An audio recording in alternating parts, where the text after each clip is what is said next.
하나님의 말씀을 봉독합니다. 창세기 24장 오늘은 28절부터 봅니다. 28절부터 67절까지 창세기 24장입니다.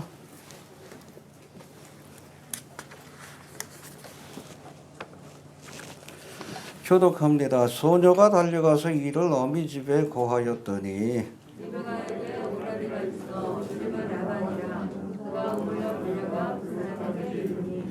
그가 그 누이의 고리와 그 손의 손목고리를 보고 또 그 누이 리브가가 그 사람이 자기에게 이같이 말하더라 함을 듣고 그 사람에게로 나아감이라.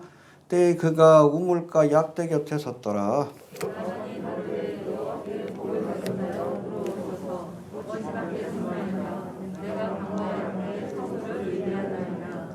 그 사람이 집으로 들어가며 라반이 약대에 짐을 부리고 집과 보리를 약대에게 주고 그 사람의 발과 그 종자의 발 씻을 물을 주고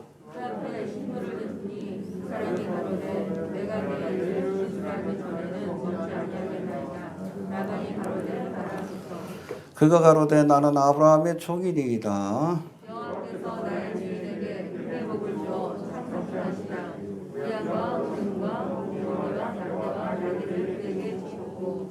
나의 주인의 부인 사라가 노년에 나의 주인에게 아들을 낳음에 주인이 그 모든 소유를 그 아들에게 주었나이다. 나의 주인이 나로 맹세하게 하여 그러되 너는 내 아들을 위하여 나 사는 땅 가나안 족속의 딸 중에서 아들을 택하지 말고 내 아비 집 내 족속에게로 가서 내 아들을 위하여 아내를 택하라 하시기로.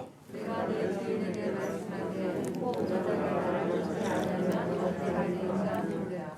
주인이 내게 이르되 나의 섬기는 여호와께서 그 사자를 너와 함께 보내어 내게 평탄한 길을 주시리니 너는 내 족속 중 내 아비 집에서 내 아들을 위하여 아내를 택할 것이니라. 내가 내 족속에게 이를 때에는 내가 내 맹세와 상관이 없으리라. 서로 그들이 내게 유리하리라도 내가 내 맹세와 상관이 없으리라 하시기로.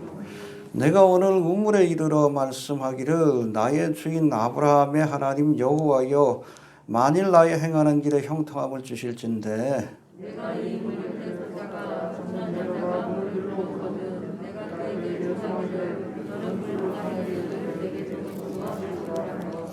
그의 대답이 당신은 마시라 내가 또 당신의 약대를 위하여도 기르리라 하면 그 여자는 여호와께서 나의 주인의 아들을 위하여 정하여 주신 자가 되리이다 하며 내가 묵더기를 마치지 못하여 리브가가 물을 마시러 그의 내고 나와서 우물로 내려와 주로 내가 그에게 이르기를 내게 마시라 하니 그가 급히 물 항아리를 어깨에서 내리며 가로되 마시라 내가 당신의 약대에게도 마시우리라 하기로 내가 마심에 그가 또 약대에게도 마시운지라.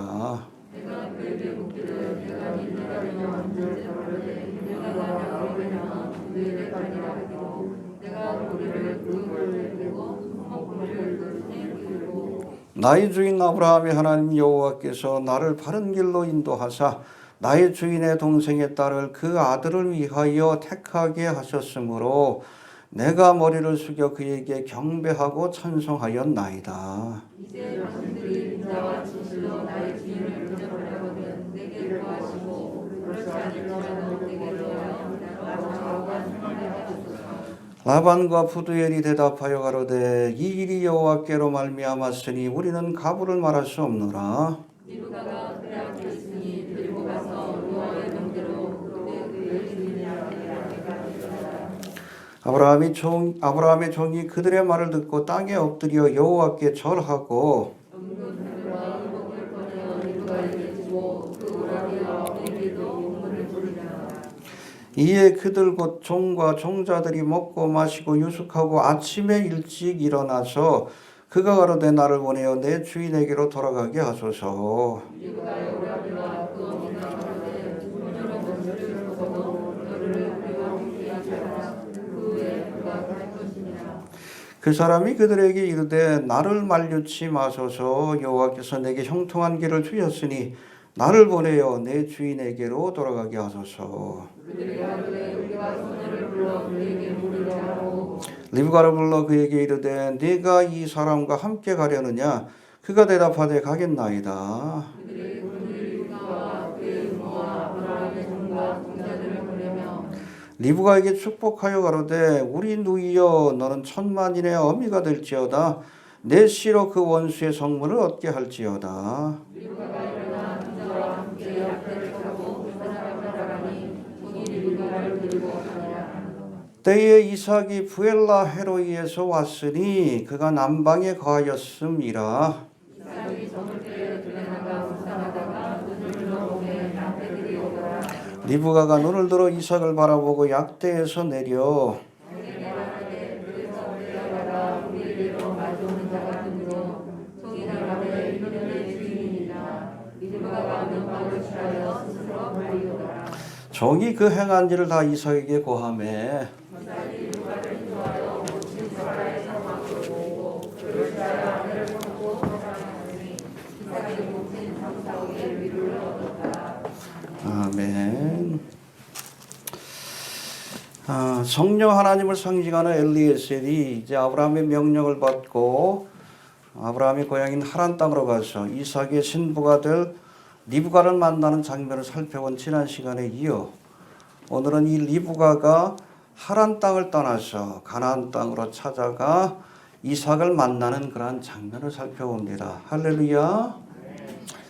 엘리에셀의 인도를 따라 가나안 땅을 찾은 리브가의 여정은 그대로 천국을 향해 순례의 길을 가는 우리 성도의 삶을 예표하고 있어요. 리브가는 교회를 예표합니다. 아브라함은 누구? 성부 하나님. 이삭은? 엘리에셀은?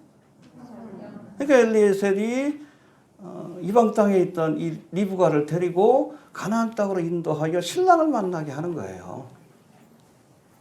우리가 날마다 성령의 인도를 따라 그렇게 이 순례의 여정을 마치면 우리가 마침내 신랑 되신 예수님을 만나게 될 겁니다. 뒤에 살펴보겠지만 만나자마자 결혼식이 벌어져요. 할렐루야. 뒤에 자세히 살펴보도록 하겠습니다. 끝까지 갑시다. 가끔 보면 뭐 신앙의 순례를 시작했다가 하란 땅은 떠났는데 본토와 친척과 아비집을 떠났는데 가나안 땅이 가까운데도 믿음의 길에서 실족하는 사람들이 있어. 그러지 맙시다. 끝까지 갑시다. 너희에게 인내가 필요하고 하나님의 뜻을 행한 뒤에 약속하신 것 가나안 땅. 휴고의 사건. 여러분 믿음은 끝까지 인내하는 거예요. 포기하지 맙시다. 가끔 뭐 저도 목회하다 보면은 열심히 믿음 생활하다 또 세상 길로 간 분들이 있어. 뭐 목회자의 한계긴 한데 마음이 아파요. 내가 뭐 부족한 게 있나 그런 자책하는 마음이 들 때도 있고 끝까지 갑시다. 네. 부탁드립니다. 얼마 안 남았어요. 네? 다시 시작합시다. 네. 우리 옆에 분하고 좀 인사를 합시다. 마스크 쓰시고 끝까지 갑시다. 끝까지 갑시다. 네. 가나안 땅이 얼마 안 남았어. 끝까지 가는 게 믿음이요. 이해가 되시죠? 네. 끝까지 갈 수 있게 되길 바랍니다. 아무튼 이 순례의 길은 가는 그 여정을 이 마지막에 보여주는데 이 말씀 살펴보기 전에 먼저 지난 시간에 배운 것도 잠깐 복수해 봅니다. 내 아들 이삭을 위하여 아내를 택하라는 아브라함의 명령을 받고 하란 땅으로 가서 리브가를 이삭에게 데려온 이 엘리에셀은 앞서도 설명한 것처럼 해봅시다. 성령 하나님. 우리가 날마다 성령의 인도를 따라야 돼. 알겠습니까? 지금 예수님은 안 계셔. 어디 계셔? 가나안 땅에 계셔요. 부엘라 헤로이. 예? 하나님 보좌 우편에 계셔. 지금 안 계셔. 지금은 누구의 인도를 따라야 돼? 엘리에셀의 인도를 따라서. 끝까지 가야 돼. 끝까지. 중간에 엄마 보고 싶다고 뒤로 가면 안 돼. 응? 세상 길로 돌아가지 마시고 끝까지 갈 수 있게 되길 바랍니다. 예.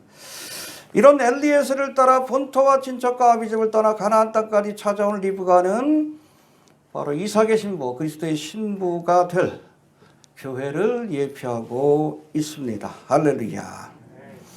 하란 땅 나홀 성밖 우물가에 도착한 엘리에셀이 이제 하나님께 기도함으로 예비하신 신부 리브가를 만난 것처럼 우리도 중요한 결정을 내릴 때 하나님 앞에 기도해야 합니다. 나의 앞길을 인도해 주옵소서. 이 믿음은 하나님의 인도를 따르는 거예요. 내 계획대로 사는 게 아니요. 세상 사람이에요. 저도 목회 초반기에는 그냥 나름대로 목회 계획이 많았는데 한 10년 지나고 나니까 내 계획대로 된 게 하나도 없어. 그때부터 포기했어요. 하나님 뜻대로 하옵소서. 그래서 여기까지 왔어요. 할렐루야. 생각하는 것이나 구하는 것에 더 넘치도록 하나님께서 부어주신 것을 경험하게 됩니다. 쫓아갑시다.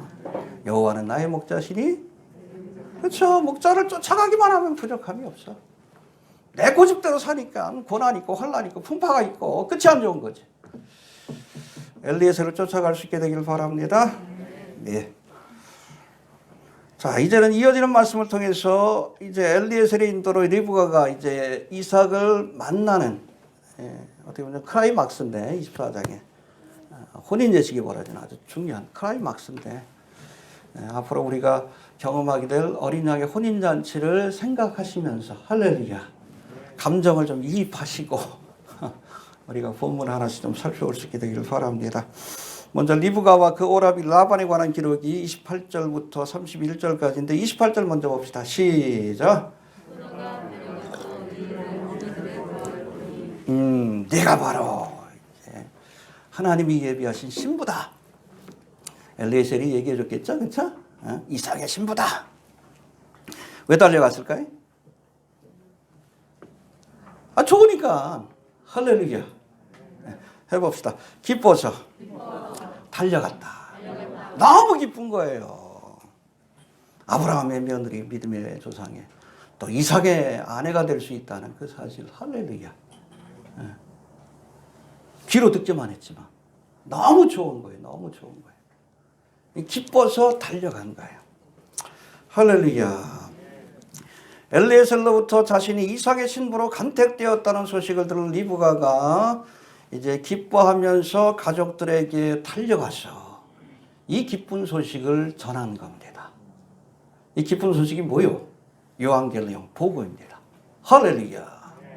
예수님이 나의 신랑이 되신다. 이것처럼 기쁜 소식이 어디 있어? 수가성녀인도 그랬잖아요. 그 야곱의 우물에서 예수님을 만난 뒤에 얼마나 기뻤던지 생수의 은혜를 주시는 주님의 은혜를 경험하고 나서 물동이를 두고 동네로 뛰어가가지고 예수님을 전하잖아. 내가 행한 일을 말한 이 남자를 보시오. 그 여자가 행한 일이 뭐요? 부정한 일이란 말린 건데. 부끄러운 줄도 모르고. 왜? 마음에 기쁨이 있으니까. 이분이 하나님의 메시아가 아닙니까? 할렐루야.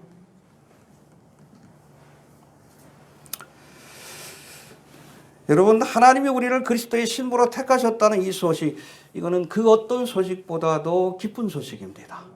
할렐루야. 우리가 만왕의 왕이 되시는 예수님의 신부로 간택되었다. 이것처럼 기쁜 소식이 어디 있어요? 이것처럼. 이걸 기뻐할 수 없다 그러면 그리스도인이 아니에요.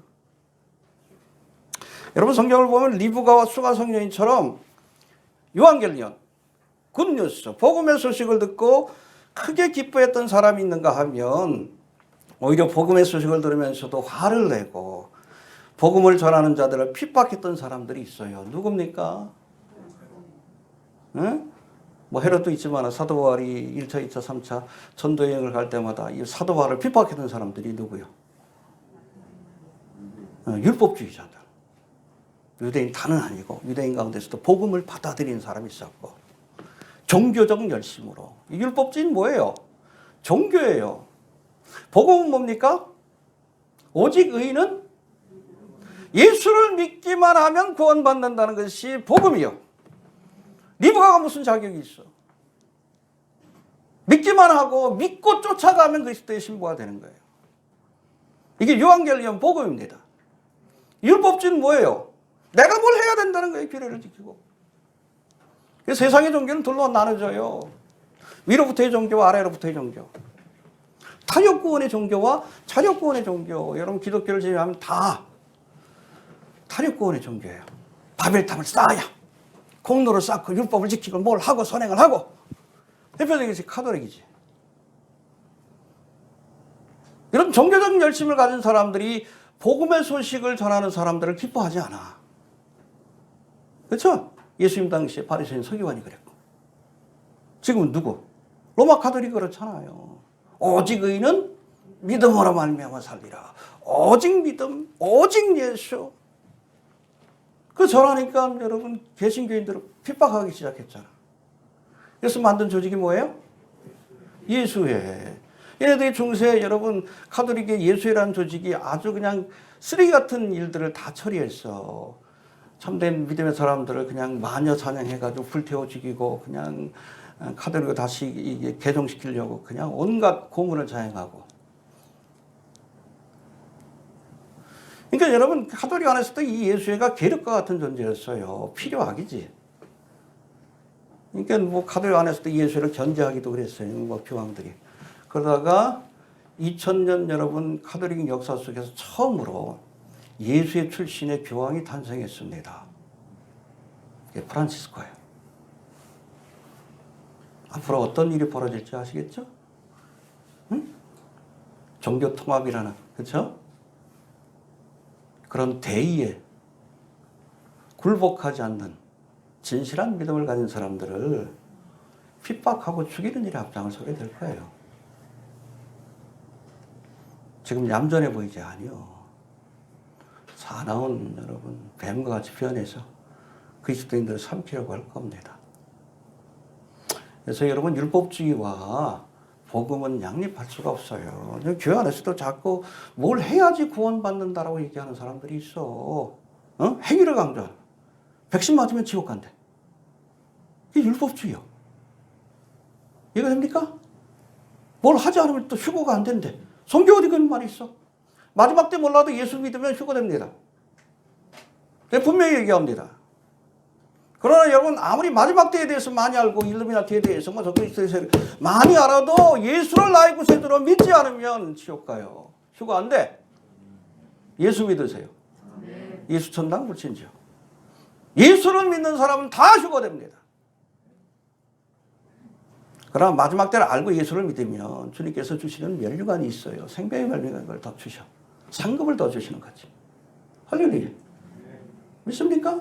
상급에 관계된 거지 휴거와 관계된 건 아니에요. 한 번 죽는 것은 사람에게 정해진 것이고 그 후에는 우리 그리스도인들도 심판받습니다. 그러나 이건 지옥 보내기 위한 심판이 아니라 뱀마의 심판, 상급을 결정하는 심판을 받아요. 열심히 사모하고 우리가 휴거의 날을 기다리고 그러면 그런 사람에게도 면류관을 주셔요. 믿습니까? 뭐 하다 그랬죠?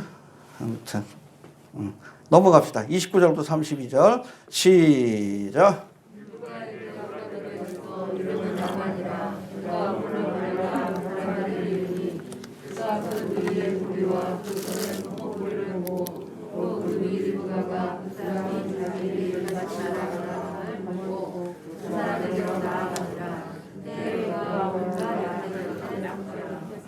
예, 여기 라반이라는 인물이 나오죠. 뭐 그 훗날 또 어디 나오죠? 그 외삼촌 라반, 그죠? 야곱의 사건에서도 이 라반이 등장하는데 여기 보니까 이제 리브가의 오라비 라반이 리브가로부터 소식을 듣고 우뭇가로 달려가서 엘리에셀을 집으로 데려와 극진히 대접하는 장면이 등장하는데 라반은 이렇게 엘리에셀을 대접하고 또 리브가의 결혼을 허락하는 과정에서 아주 주도적인 역할을 하고 있어요. 아버지가 있는데, 부도엘이 있는데. 아마도 아버지가 연로해서 이 라반이 리브가의 오라비인 라반이 실질적인 가장 역할을 한 것으로 그렇게 보입니다. 아무튼 중요한 결정을 내리는데 문제는 뭔가 하면 30절에 보면은 이제 라반이 엘리에셀을 만나기 위해서 달려가는 장면이 나오는데 왜 그랬을까? 30절 한번 봅시다. 시작.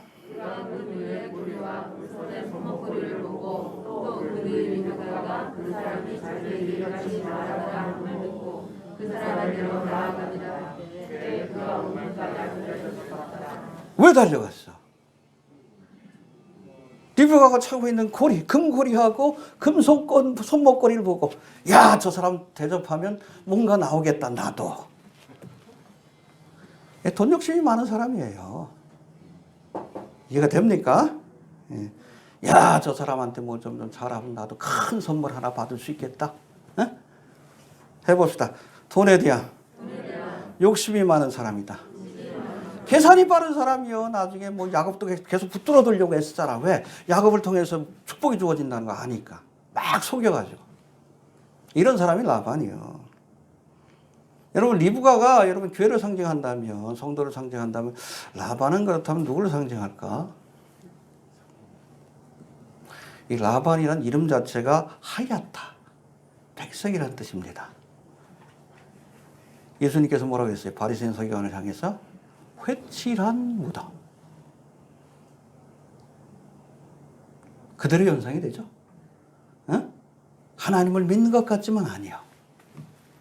겉으로는 참지 않고 예의 바르고 뭐 손님 대접을 잘하는 것 같아요. 여러분, 리브가는 정말 진심으로 이 엘리에셀을 대접한 거예요. 근데 라반은 뭔가를 기대하고 대접한 거예요. 겉으로는 아주 점잖고 그냥 예의 바르고 신앙도 좋은 것 같은데 그 안에 온갖 더러운 것이 다 있어. 잘 꾸며놓은 무덤처럼 겉으로는 아름답지만 그럴듯하지만 신사적이고 종교적이지만 온갖 탐심들이 숨겨져 있는 이 라반의 모습, 야곱의 사건에서 결정적으로 드러나잖아요.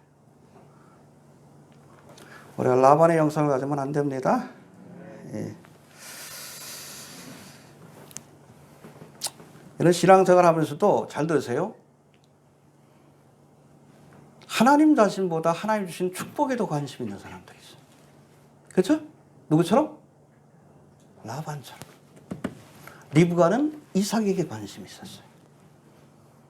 근데 라반은 이삭이 줄 수 있는 물질적인 축복에 관심이 있었어요. 여러분, 이런 믿음을 가진 사람들은 반드시 결정적인 순간에 예수를 팔아먹습니다. 누구처럼? 가룟 여자처럼.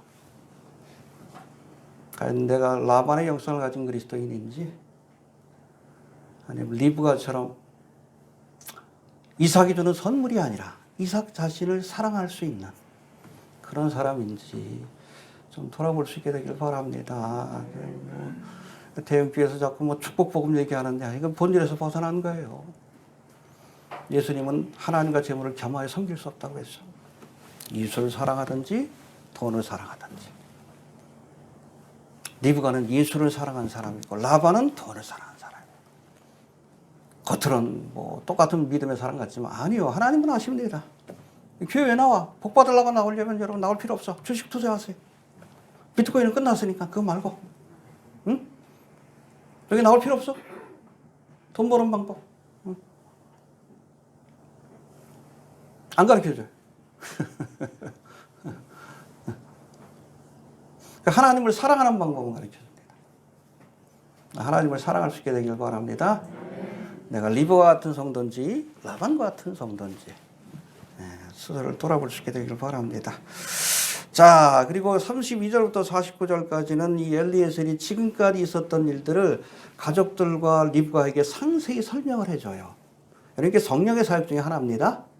알겠습니까? 하나님이 행하신 비밀들을 알려주는 것.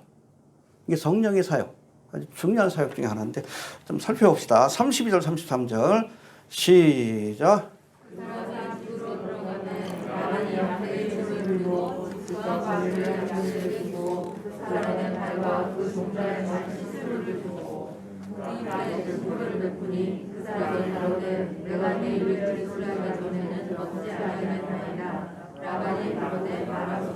그렇죠. 엘리에셀을 집으로 초대한 라반이 극진히 대접해. 왜? 뭐 좀 떨어질까 해서.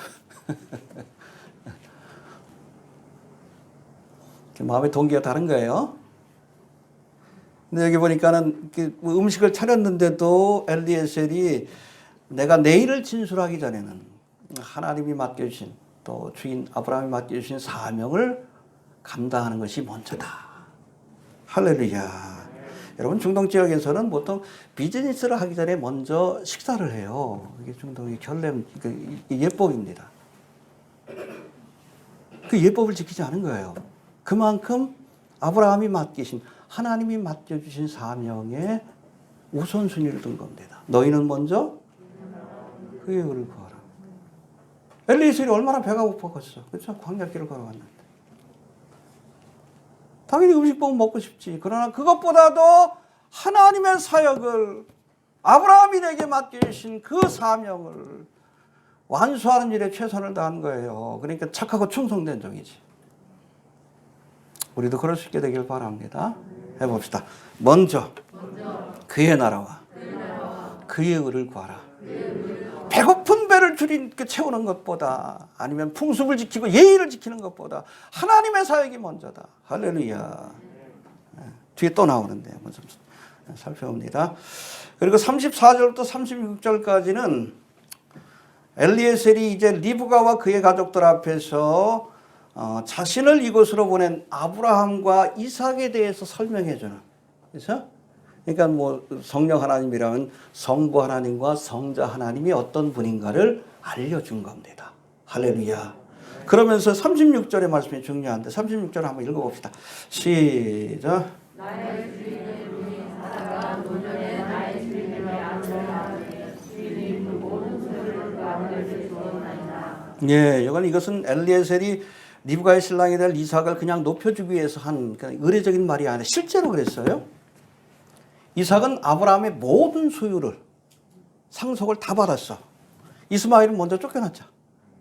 근데 흥미로운 건 뭐 다음 시간에 살펴보겠지만 사라가 죽은 이후로 아브라함이 다시 장가를 갔어요. 첩을 뒀는데 구두라.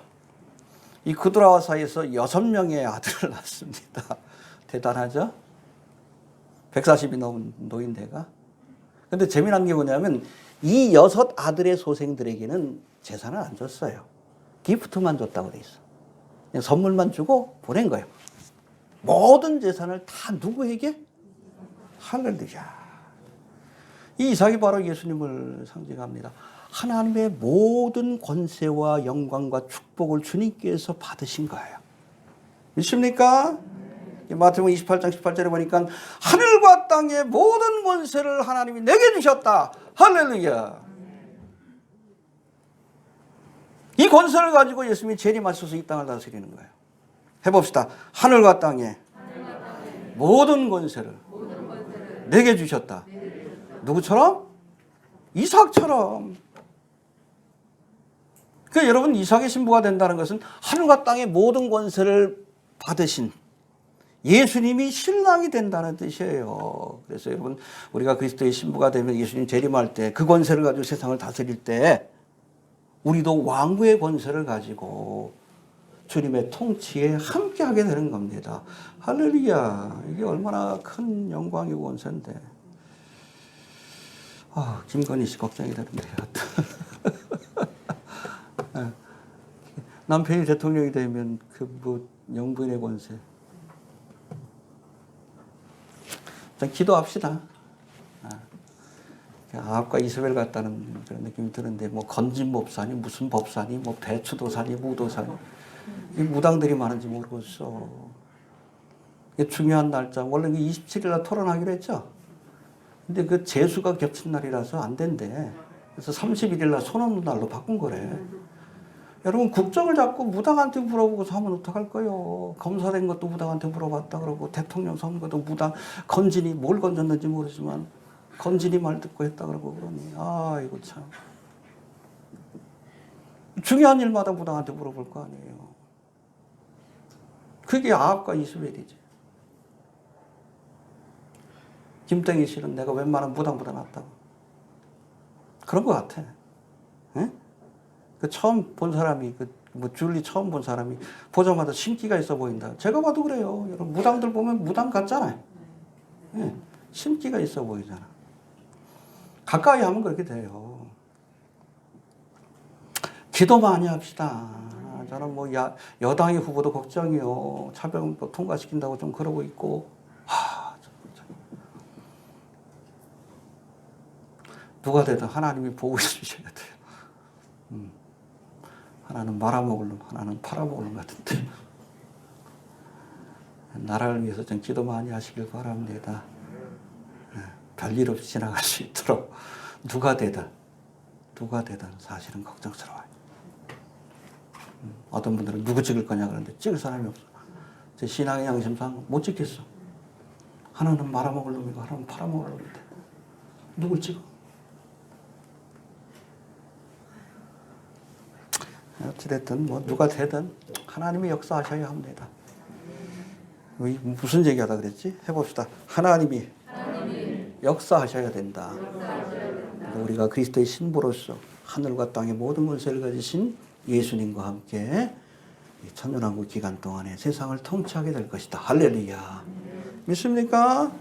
이 영광이 얼마나 큽니까? 그리고 37절부터 48절까지는 이제 엘리에셀이 하나님 아브라함의 명령을 받고 하란 땅에 온 자신이 어떻게 어떤 과정을 통해서 하나님의 인도하심을 통해 리브가를 만나 그녀가 하나님이 예비하신 이삭의 신부라는 것을 깨닫게 되었는지 그 과정을 아주 자세히 설명하는 말씀이 나오는데 이 말씀을 보면 마치 1절부터 27절까지 말씀을 다시 기록한 것처럼 너무나 상세하게 설명합니다. 해봅시다. 상세하게 설명해 주었다. 자기는 알지만은 사람들은 모르잖아. 리브가 그 가족들. 하나님이 행하신 일을 알려준 거예요. 이 성령이 하시는 사역 가운데 가장 중요한 말씀의 사역입니다. 하나님이 행하신 일을 알려줌으로 그 말씀을 통해 믿음을 얻게 하려는 할렐루야. 이게 바로 성령의 사역입니다. 해봅시다. 성령의 사역이다. 여러분 성령 하나님의 주된 사역이 바로 하나님의 행하신 일들을 자세히 기록함으로 성경을 기록하게 하는 거죠. 이를 보고 듣는 자들에게 믿음을 갖게 하는 것인데 그런 의미에서 우리가 특별히 말씀과 관계된 성령의 사역에 대해서 한번 생각해 봅니다. 여러분 성경에 여러 가지 사역이 있지만은 그중에 성경을 기록하고 깨닫게 하는 말씀과 관계된 사역이 있어요. 그게 첫 번째 뭡니까? 하나님의 뜻을 알려주시는 선지자를 통해서라든지 계시. 또 여러분 성경에 저자들 한 36명 정도 되는데 이 성경을 기록할 때 오류 없이 기록하도록 인스피레이션, 영감하시는 사역이 있고 또 기록된 말씀을 깨달을 수 있도록 일루미네이션, 조명하시는 사역이 있습니다. 해봅시다. 계시와 영감과 조명의 사역. 그걸 한 거예요. 지금 엘리에셀이 리브가와 그 가족들에게 하나님이 행하신 일을 알려주고 깨닫게 하고 믿음을 갖게 하는 할렐루야. 먼저 계시에 대해서 한번 살펴볼 터인데 계시라는 단어가 헬라어로 보면 아포칼립시스라고 되어 있는데 이 단어는 거두어낸다라는 뜻을 가진 away from away라는 뜻이에요. 아포라는 단어와 함께 이 장막이라는 뜻을 베일이라는 뜻을 가진 칼립시스가 합쳐진 단어로 아포칼립시스는 해봅시다. 장막을 거두어낸다. 그렇죠. 하나님의 비밀. 요 장막을 거두어서 우리로 하여금 알게 하는 것. 그것을 계시라고 얘기합니다. 대표적인 계시가 뭐예요? 요한계시록. 예수 그리스도의 계시라. 레벨레이션. 할렐루야. 그런 일을 성령께서도 하신다는 겁니다. 해봅시다. 계시의 사역이다. 그런데 여러분 이 계시의 사역, 하나님의 비밀을 알려주는 계시의 사역은 잘 들으세요. 요한계시록 끝난 거예요. 지금도 계시 받았다고 하면 성경을 또 기록해야 돼. 월석복음이 나와야 되고, 정오계시록이 나와야 되고, 그래. 가끔 보면 신사도 그게 그래서 뭐 계시 받았다 그러지. 예? 이단이요. 여러분 요한계시록을 끝내면서 하나님 뭐라고 했어요? 이 말씀에 더하지 말아라. 더하면 여기 있는 재앙을 더하리라. 빼지 말아라. 빼면 생명책에서 이름을 빼버리겠다. 완성된 책이에요. 요한계시록으로. 근데 또 지금 계시 받았대. 예수님이 계시해 주셨는데 백신이 짐승의 편에 웃기는 소리 하지 말라. 어디 나와? 내가 계시록이야? 속지 마셔요. 어디 그런 말이 있어? 이단이요. 이 사람들은 백신 안 맞아도 하나님의 말씀을 모독했기 때문에 지옥 가. 백신 지옥파는 그래서 지옥 가. 백신을 미혹했기 때문에 지옥 가는 사람들이 백신 지옥파예요. 계시는 끝난 겁니다. 예, 요한계시로 끝났다. 그리고 계시하는 사람들 좀 조심하셔요. 계시 받았다 그러면 아 이단이구나. 몰몬 교회가 왜 생겼어? 뭐 하나님이 아메리카에 뭐 선지자를 통해서 계시를 줬대. 그게 몰몬 교회래. 그게 이단이지. 그렇지? 예. 통일교는 뭐요? 문선명을 통해서 하나님이 계시를 주셨대. 이게 원리강론 아니야. 이단이지. 속지 마십시오. 백신 지옥파도 마찬가지. 예수님이 계시를 주셨대. 딱 봐도 사기꾼 아니요. 사자 냄새가 나잖아요. 왜 거기 넘어가? 더 하거나 빼면 안 돼. 왜 그래요? 완성된 책이기 때문에 그래. 또 두 번째 영감의 사역이 있는데 영어로는 인스피레이션이라고 하는데 이런 택함 받은 자에게 하나님께서 감동을 주시어서 계시된 말씀이 오류 없이 기록되도록 그렇게 도우시는 성령의 사역이다. 할렐루야.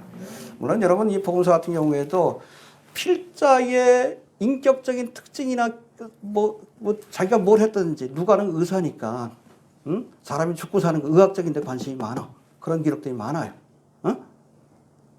그런 성격적인 특징이 있지만 그럼에도 불구하고 그들이 오류 없이 성경을 기록하도록 성령께서 인스피레이션, 영감을 주신 겁니다. 할렐루야. 예. 해봅시다. 성령께서 영감을 주신 것이다. 그래서 디모데후서 3장에 보니까 모든 성경은 하나님의 감동으로, 이게 인스피레이션이에요. 성령의 감동하심으로 된 것이니 모든 성경이에요. 창세기부터 요한계시록까지. 교훈과 책망과 바르게 함과 의로 교육하기에 유익하니라. 해봅시다. 모든 성경은 하나님의 감동으로 된 것이다. 창세기부터 요한계시록까지. 그래서 여러분 이 계시의 사역과 마찬가지로 누군가에게 감동을 주어 성경을 기록해야 하시는 성령의 사역도 끝난 겁니다. 지금도 감동받아가지고 성경을 쓴다. 이단이요. 이단이에요.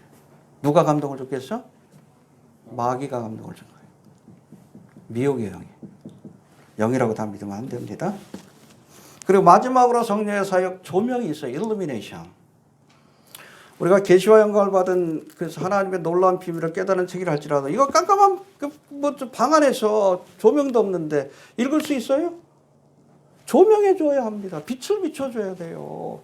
여러분 박사가 있다고 여러분 성경을 이해하는 것 아니요. 성령께서 조명을 해 주셔야 돼. 깨닫게 해 주셔야 돼요. 공부 많이 했다고 이해하는 건 아니에요. 응? 도올도 뭐 하버드 가서 공부했는데 하는 소리면 이상한 소리 하잖아. 성경을 이해 못 하는 거예요. 하나님이 조명하시는 은혜를 주시지 않아서 그래. 해봅시다. 조명해 주셔야 한다. 알겠습니까? 흥미로운 것이 뭔가 하면 이 다니엘 12장을 보면 다니엘이 앞으로 일어나 바벨론으로부터 뭐 7년 대환란 뭐 적그리스도 나라와 천년왕국까지 예언하잖아요. 근데 자기가 하나님 앞에 계시를 받아서 그 성경을 기록했지만 본인은 이해를 못했어요. 재밌죠? 그래서 여러분 다니엘 12장 10절에 보니까 저가 듣고도 깨닫지 못하더라. 듣고도. 그 사람이 앞으로 일어날 일인데 지금 바벨론 시대인데 잘 모르잖아. 하나님께서 쓰시고 뭐 이렇게 뭐 환상을 보여주셔서 쓰긴 썼는데 본인도 이해를 못하는 거예요. 그러니까 고민한 거. 어떻게 알아? 야, 걱정하지 마라. 그냥 평안히 가라. 때가 돼야지 이해된다. 종말에 관한 복음은 여러분 보세요. 종말의 때가 되어야 이해할 수 있는 거예요. 이걸 여러분 앤디 우즈 가장 뭐 지금 최근에 활발하게 활동하고 있는 근본주의 신학자인데 종말론 학자고 프로그레시브 일루미네이션이라고 표현합니다. 점진적 조명. 알겠습니까? 그러니까 중세시대 때는 또 이스라엘이 역사적으로 다시금 세상에 부활하게 될 거라는 걸 이해를 못해. 마틴 루터도 그렇고 칼빈도 그렇고. 근데 지금 우리가 이해하잖아. 봤잖아. 이거를 점진적인 조명이라고 합니다. 성경은 완성된 책이지만 그것을 이해하는 데 한계가 있다는 거예요. 시대적인 한계. 그러나 지금은 이 모든 마지막 때에 대한 그러한 예언의 말씀을 이 예언을 기록한 다니엘과 사도 요한보다도 더 밝히 이해할 수 있는 그런 시대를 살고 있다는 것을 우리가 기억할 필요가 있습니다. 그렇잖아요. 고가마국 전쟁 금방 일어날 것 같죠? 에스겔도 그게 뭔지 몰라요. 근데 우리는 알아. 눈앞에 지금 펼쳐지고 있잖아. 한 20년 전서부터 사실은 이스라엘이 이란의 핵실을 치려고 했어. 핵무기 만드는 거 하니까. 근데 못했지. 왜? 그럼 비행기를 가지고 치려면 이게 한 왔다 갔다 한 2,000km 날아다녀야 되는데 그럼 중간에 떨어져. 기름이 떨어져가지고. 기름통이 많은 것도 아니고. 공중구비로 해야 돼요. 그리고 여러분 공습을 하려면 국정이 연접한 것이 아니라 다른 나라를 통과해야 되잖아. 위로 가면 터키를 통과해야 되고 가운데는 이라크를 통과해야 되고 밑에는 사우디아라비아. 이 나라들이 그동안 허락을 안 했어. 근데 최근 여러분 사우디하고 이스라엘이 가까워지죠. 왜? 적의 적은 친구요. 사우디아라비아도 이란과 지금 대치하고 있어요. 이란에 여러분 핵무기 개발되는 거 가장 위협을 느끼는 것이 이스라엘이지만 두 번째는 사우디예요. 수니파하고 시아파. 아주 정말 목숨 걸고 싸우고 있기 때문에. 지금 예멘에서 지금 대리전을 치르고 있잖아. 예멘 반군을 이란이 좀 저거하고. 아랍에미레이트 요한 같은 것도 자꾸 터트리고. 그 뒤에 이란이 있다는 거 아니까. 그러니까 사우디가 요즘 뭐 이스라엘하고 가깝죠. 이란 때문에 그래. 5월 동조예요, 5월 동조. 그러니까 합의가 된 거예요. 사우디의 영공을 내어주기로. 그러니까 지중해에서 지금 급유하는 훈련하잖아. 예? 조만간 여러분 보세요. 이스라엘이 이란의 핵시설과 미사일 시설을 치게 되면 선전포고예요. 고가 마국의 전쟁으로 이어질 겁니다. 대부분의 종말론 신학자들은 이 고가 마국 전쟁 직전이나 직후에 레프트웨이하는 소설은 직후로 묘사되어 있어요. 그 뭐 전쟁 얘기가 나오잖아요. 그게 고가 마국 전쟁이에요. 요즘은 또 직전이 하니까. 그래야 여러분 미국 군들이 뭐 휴거돼 가지고 정신이 없기 때문에 이 전쟁에 참여하지 못하는 상황이 올 수 있다. 그렇게 설명하기도 합니다. 여튼 지금 가시권에 와 있어요. 제가 늘 얘기하지만 오늘 주님 오셔도 이상하지 않은 그런 마지막 때를 살고 있다. 우리가 알 수 있는 것은 점진적인 조명이에요. 우리가 여러분 다니엘과 사도 요한보다 똑똑해서가 아니에요. 영성이 있어서가 아니에요. 하나님께서 이 마지막 때의 시대의 징조들을 펼쳐주시기 때문에 그걸 통해서 우리가 마지막 때에 대한 복음, 예언의 말씀들을 이해할 수 있는 그런 시대를 살고 있다. 근데 보니까 얼마 안 남은 것 같다. 깨어 있으시길 바랍니다. 저도 이빨이 자꾸 빠지려고 그래요. 이걸 해야 되나 말아야 되나? 임플란트 하면 2년 정도 걸리는데 앞으로 한 10년 뒤에 주님 오신다 그러면 하겠는데 고생만 하고 주님 오실 것 같아가지고 고민 중이야. 빠지면 그때 가야지. 어찌됐든 지금 다급하게 진행이 되고 있어요. 알겠습니까? 성령의 사역 중에 하나입니다. 점진적인 조명. 자, 이제 49절부터 61절 이제 엘리에셀로부터 하나님의 역사하심에 대한 이야기를 듣고 자기를 이삭의 신부로 부른다는 이야기를 들은 그 이야기를 들은 리브가의 가족과 리브가가 결단하는 모습이 49절부터 61절까지 나오는데 하나씩 좀 살펴봅시다. 먼저 49절 봅시다. 시작.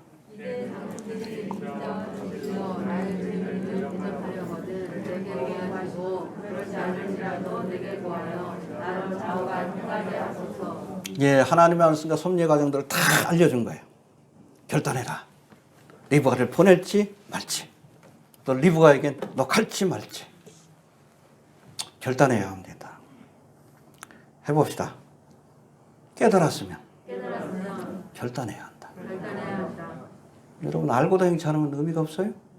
하나님의 뜻. 리브가에 대한 하나님의 뜻이 뭐예요?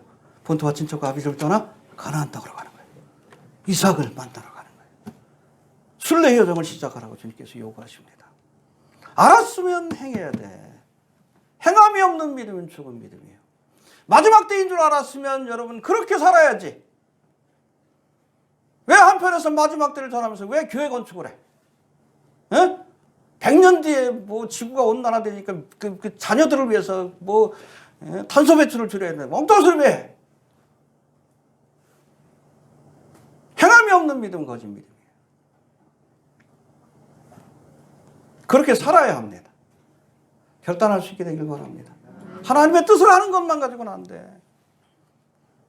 지식적인 믿음은 구원을 못해요. 너희가 하나님의 한 분인 줄 믿느냐? 잘하는도다. 귀신들도 믿고 떠느니라. 지식적인 믿음이요. 예수님께 그 삶을 의탁하지 않잖아. 행함이 없는 믿음이지. 이런 믿음은 구원받지 못해. 여러분 마지막 때가 되었다는 걸 아신다면 이제라도 순례길을 시작하시길 바랍니다. 대충 사세요. 나그네가 행인입니다. 너무 욕심내지 마시고. 알겠습니까? 신앙의 최우선순위를 두고 우리가 그렇게 살아갈 수 있게 되길 바랍니다. 자, 50절 51절 시작.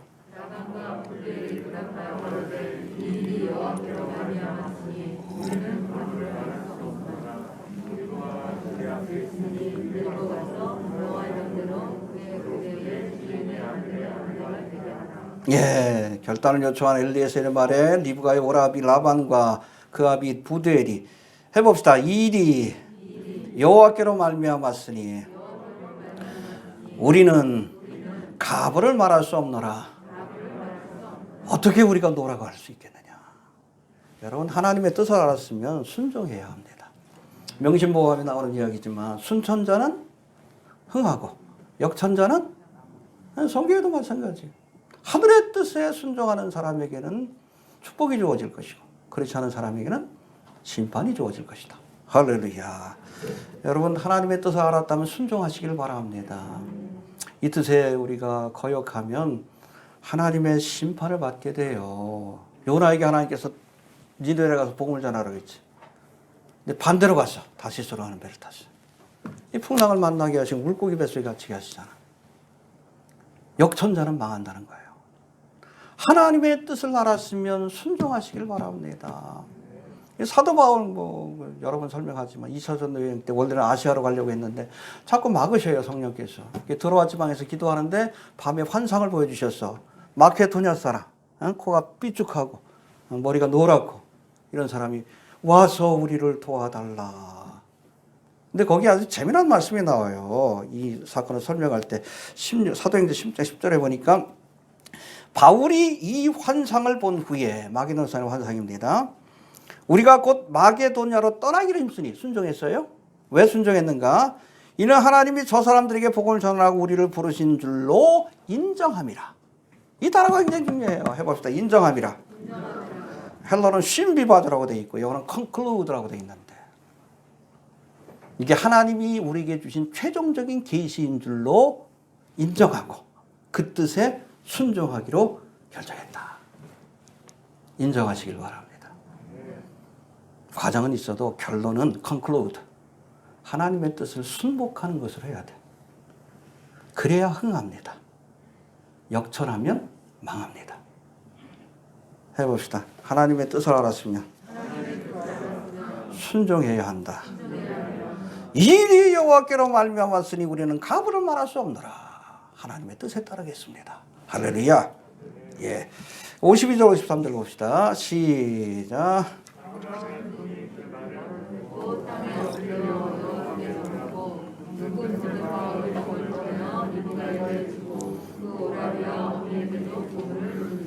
네, 그래서 최종적으로 리브가를 이삭의 신부로 주기로 가족들까지 이제 허락을 내린 거예요.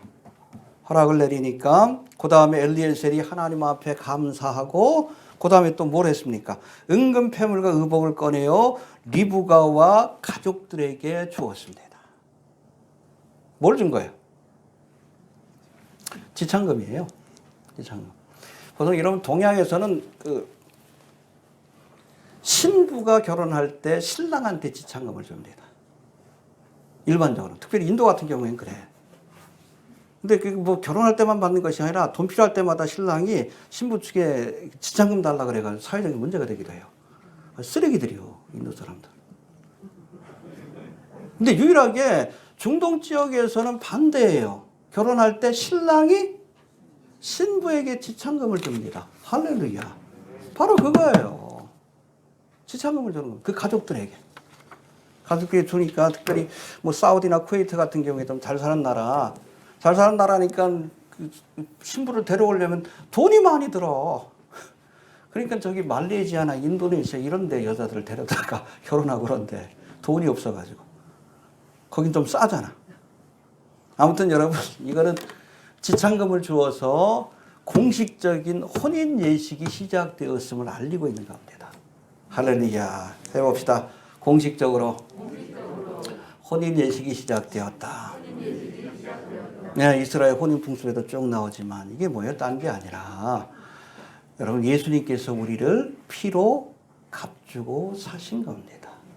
그리스도의 신부가 되도록 그런 의미가 있다는 거. 이해가 되시죠? 이거 받으려고 라반이 그렇게 엘리에셀한테 이렇게 잘 대접한 거예요. 돈에 관심 있는 거예요. 해봅시다. 지참금을 지불하였다. 이때부터 정식적인 결혼의 절차가 시작이 되었다라고 보시면 됩니다. 이미 법적으로는 그리스도의 신부가 된 겁니다. 자, 우리가 혼인 예식을 안 치렀어? 우리가 주님 부르시면 천국 가가지고 치르겠죠? 그거예요. 자, 그리고 54부터 58절까지는 리브가를 이삭의 아내로 주겠다는 허락을 받은 엘리에셀이 이제 다음 날 아침 일찍이 일어나 리브가를 가나안 땅으로 데려가겠다라고 요구합니다. 이 사람도 마음이 급해. 54절 한번 봅시다. 54절. 시작.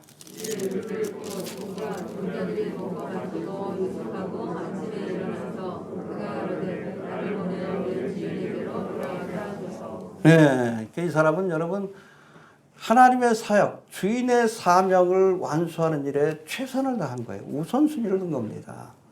아브라함하고 비슷하죠. 아브라함도 하나님께로부터 그냥 모리아 선상에 가서 이 아들을 번제로 바치라 그랬더니 그 다음날 아침에 일찍 일어나서 똑같아. 그 종이네 그 종이야. 하나님의 사역에 우선순위를 둔 거예요. 엘리에셀이 착하고 충성된 종의 하나의 예표적인 인물이기도 한 겁니다. 우리들은 그럴 수 있게 되길 바랍니다. 해봅시다. 하나님의 사역에 우선순위를 두었다. 예, 그러니까 이 가족들이 이걸 만류하면서 적어도 우리 딸하고 열흘 정도는 좀 같이 좀 시간을 좀 보낼 수 있도록 말미를 달라고 하니까 그래도 이 엘리에셀이 나를 빨리 보내요 리브가를 데리고 주인에게 돌아가게 해달라. 아주 막무가내죠. 그러니까 할 수 없이 가족들이 리브가를 불러서 가겠다는 뜻을 확인한 뒤에 저를 보내주는 장면이 여기 나와 있습니다. 이 가족들이 만류해도 떠나야 합니다.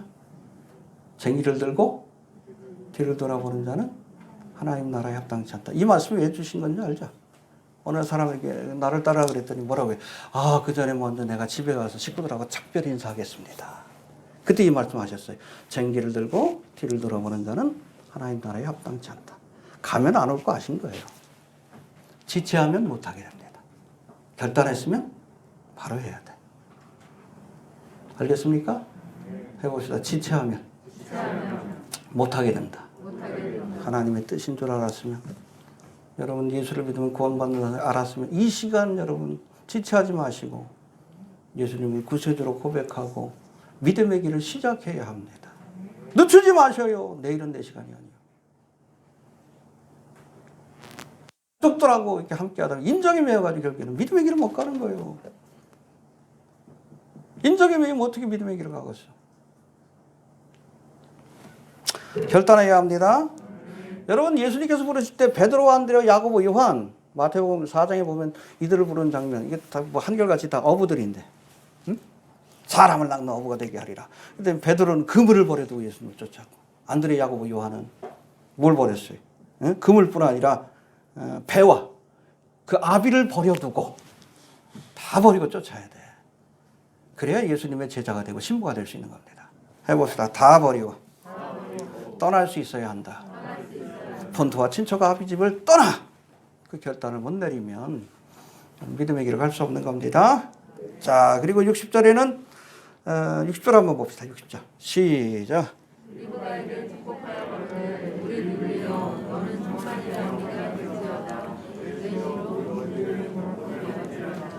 예, 리브가가 떠나겠다고 하니까 가족들이 리브가를 위해서 축복하는 기도가 나오는데 이 축복 기도의 내용이 우리가 들어봤던 겁니다. 뭐라고 합니까? 천만인의 어미가 될지어다.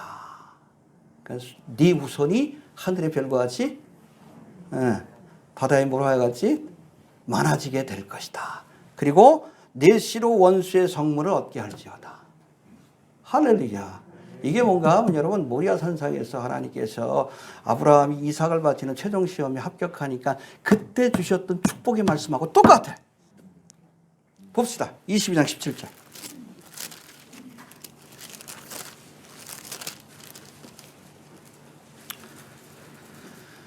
시작. 내가 네게 큰 복을 주고 내 씨로 크게 성하여 하늘의 별과 같고 바닷가의 모래와 같게 하리니 네가 천만인의 어미가 되리라. 그렇죠? 그거예요. 그리고 내 씨가 대적을 이긴다는 뜻이에요. 똑같은 축복을 이제 리브가의 가족이 리브가에게 해주는 거예요. 그 뒤에 성령이 감동하신 겁니다. 때때로 하나님께서 믿지 않는 사람들이라도 그들을 감동하여 하나님의 뜻을 전하게 할 때가 있습니다. 대표적인 것이 발람이에요. 그렇죠? 가룟 유다도 예수님 쫓아다니면서 3년 동안 열심히 전도했어요. 그 말씀 듣고서 믿은 사람 있어요? 정작 가룟 유다는 안 믿었어. 필요하면 성령께서 믿지 않는 자들도 사람뿐 아니요. 때로는 나귀를 들어서. 그렇죠? 요나가 그릇된 길을 갈 때는 믿지 않는 선장을 통해 책망하잖아. 그 사람들이 구원받은 거 아니에요. 이거 들어가지 마시고 그냥 떨어진 거예요. 해봅시다. 때로는 믿음이 없는 사람들을 감동하시어 하나님의 뜻을 전하실 때가 있다. 여러분 하나님의 사역에 쓰임받는다고 다 구원받는 게 아닙니다.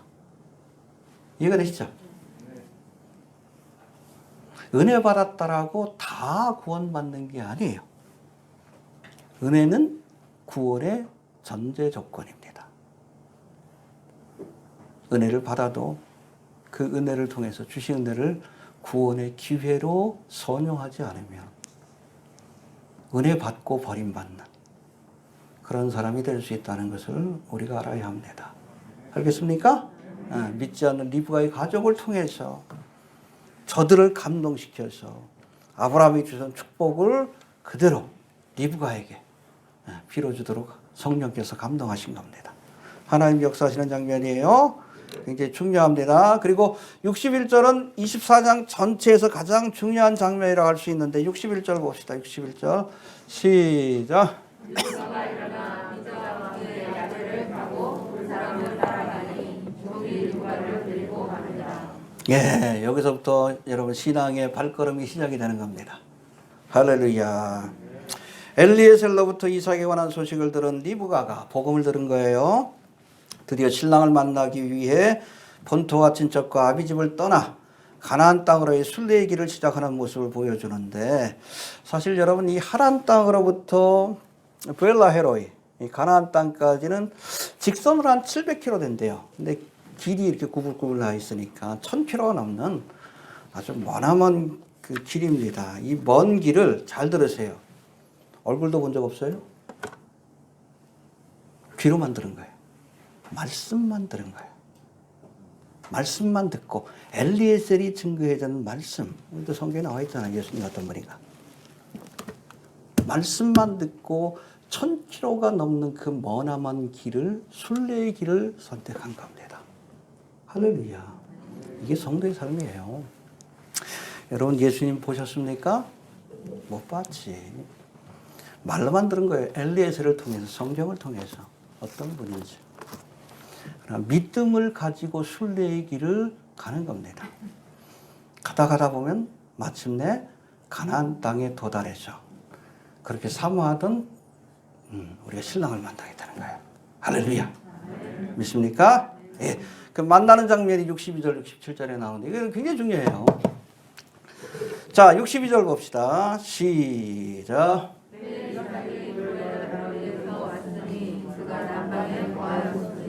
예, 그러니까 여러분 사라를 안치할 때는 어디 있었습니까? 헤브론에 있었죠. 헤브론이 뭐 바로 예루살렘 밑에 있는 도시고, 부엘라 헤로이는 부엘세바가 있고 그 맨 밑에요. 그러니까 애굽 땅으로 가기 직전 경계가 되는 그런 도시입니다. 여기에 부엘라 헤로이라는 곳에서 이삭이 리브가를 영접하기 위해서 나오는데, 그러니까 거처를 그쪽으로 옮긴 겁니다. 아브라함과 이삭이. 알겠습니까? 이 부엘라 헤로이라는 지명의 이름 뜻이 뭐예요? 나를 감찰하시는 살아계신 하나님의 부엘, 우물. 누구에게 계시하신 말씀입니까? 하갈에게 주신 말씀이에요. 그렇죠? 사라가 구박하니까. 예. 자기가 살던 애굽 땅으로 내려가려고 내려가다가 이 수리면 경계 지역이거든. 근데 여호와의 사자께서 막으셔요. 샘물 곁에서. 걱정하지 말아라. 내가 너를 지켜주고 네 후손을 복줄 것이다. 들어가서 이 사라에게 충성해라. 복종해라. 할렐루야. 그래서 여호와의 사자를 만난 그 우물, 샘입니다. 우물이라는 것은 우리가 물 저장고란 것이 있어요. 비가 올 때 물을 저장해주는 그런 것이 있는가 하면, 물이 솟구쳐가지고 그렇게 수온이 되는 그것을 우물이라고 얘기를 합니다. 샘이라고 하는데, 이게 물이 솟구치니까 우물이 될 수 있는 거예요. 요거는 물을 저장하는 저장고하고 좀 다릅니다. 아무튼 이 샘물, 이 부엘라 헤로이의 하나님이라고. 딴 게 아니에요. 나를 감찰하시는, 그래서 내가 고난 중에 나를 돌보시고 나를 아시고 내 형편과 사정을 아시고 나를 돌봐주시는 하나님, 그게 바로 부엘라 헤로이, 하나님이 계신 우물이다. 할렐루야. 여기에서 이삭이 처음으로 리브가를 만난 거예요. 이해가 됩니까? 재밌죠? 엘리에셀이 처음으로 리브가를 만난 것도 어디요? 우물이에요. 그리고 수가성 여인이 예수님을 처음 만난 것도 우물이에요. 이 물을 먹는 자마다 다시 목마르느니와 내가 주는 물을 먹는 자는 영원히 목마르지 아니하리니 그 속에서 생하도록 샘솟는 샘물이 되리라. 할렐루야. 리브가를 처음 만난 것도 부엘라 헤로이, 우물입니다. 여러분, 우리가 천국에 가서 예수님을 처음 뵐 때 주님이 어디 계셔요? 하나님 보좌 우편. 근데 요한계시록 보세요. 거기서부터 생수의 강이 솟구쳐서 강이 되었더라고. 물이 솟구쳐서. 예수님은 생수의 은혜를 주시는 분입니다. 이 물을 먹는 자마다 다시 목마르느니와. 세상에 주는 물은 우리에게 만족을 주지 못해요. 5 남편으로 만족하지 못해요. 예수를 만나야, 예수라는 남편을 만나야 우리의 영혼의 기갈을 해결하고 참된 만족을 얻을 수 있는 겁니다. 예수를 만납시다.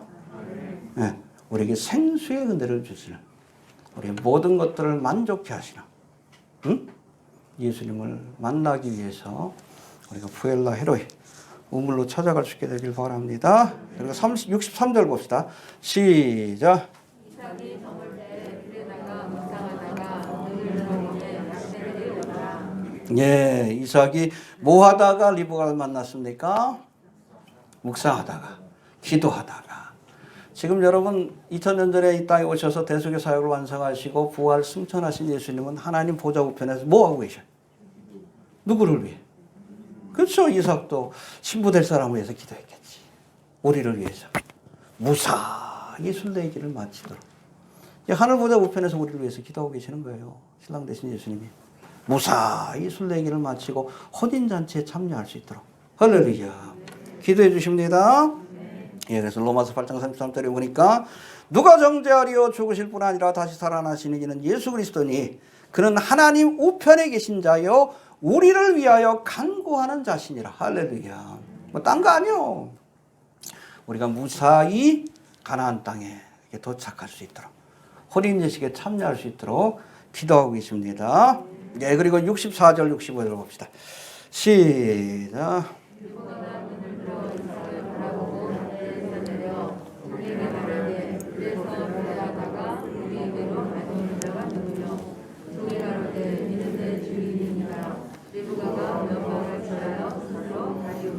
예, 그렇죠. 이게 쭉 보니까 저기 누가 오는데 보니까는 누군지 모르겠어. 엘리에셀이 물어보니까는 이삭이다.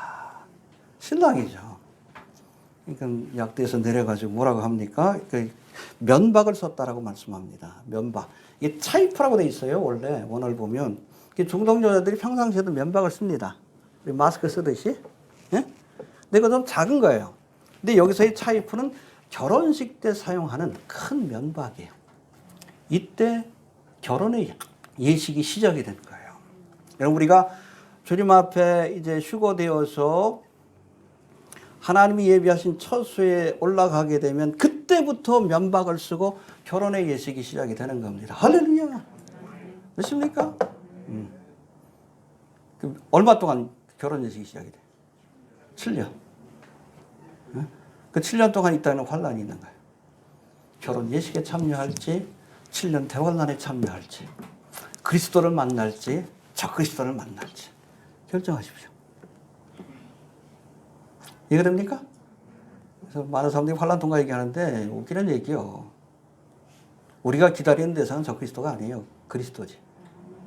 우리가 기다리는 건 혼인잔치지. 7년 대환란이 아니야. 그건 이스라엘을 위해서 연단받으라고. 아직 회개하지 않으니까 주신 시간이고.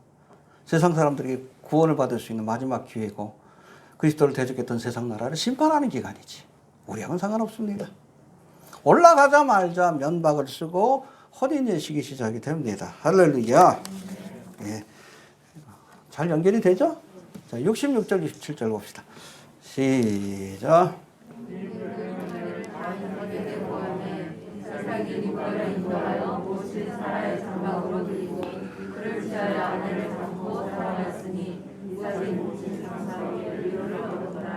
예, 이게 아무튼 이제 엘리에셀로부터 그동안 있었던 일을 보고받는 겁니다. 이삭이. 그리고 이삭이 이제 리브가 신부라는 것을 알고 면박을 쓰고 결혼 예식이 시작되죠. 리브가를 인도하여 모친 사라의 장막에 드리고 해봅시다. 모친 사라의 장막에 드리고 예, 그를 취하여 아내로 삼는 장면이 등장하는데 잘 들으세요. 모친 사라의 장막에 드렸다는 것은 이제 사라를 대신한 집안의 안주인이 되었다는 선언입니다. 이거 있죠? 이게 여러분 아가서에도 나와요. 아까 뭐 찬송한 거, 뭐 아가서에 있는 말씀 가지고 찬송한 건데 나의 기쁨 나의 소망. 아가서 8장 2절에 보면 솔로몬 왕이 술라미 여인에게 그렇게 고백합니다. 내가 너를 이끌어 내 어미 집에 드리고. 똑같아요. 술라미 여인을 정실 부인으로, 첩이 아니에요. 퍼스트 킹, 퀸, 정실 부인으로 자기와 동등한 권세를 가진 왕비로 삼았다는 뜻입니다. 할렐루야. 사라가 죽은데, 사라가 뭘 상징해? 이스라엘. 이스라엘이 하나님의 심판을 받고 멸망됐죠. AD 70년. 왜? 메시아를 거부했으니까. 이스라엘이 여러분 심판받은 후에 그 자리를 누가 대신합니까? 교회가 대신해서 열매 맺는, 선교적 열매 맺는 그런 사명을 2000년 동안 감당하게 된 거예요. 그리고 이 교회도 이제는 떠나가게 될 겁니다. 왜? 이스라엘에게 주신 약속하신 7년 한 일의 사건이 벌어져야 되기 때문에 그래요. 그때 떠나가는 사건이 휴거의 사건입니다. 그려지시죠? 네. 해봅시다. 사라의 장막에 드렸다. 예, 대신했다는 겁니다. 그러니까 정식적으로 이제는 리브가가 아브라함의 집안의 안주인이 된 겁니다. 믿습니까? 예, 그리고 67절 다시 한번 봅시다. 시작.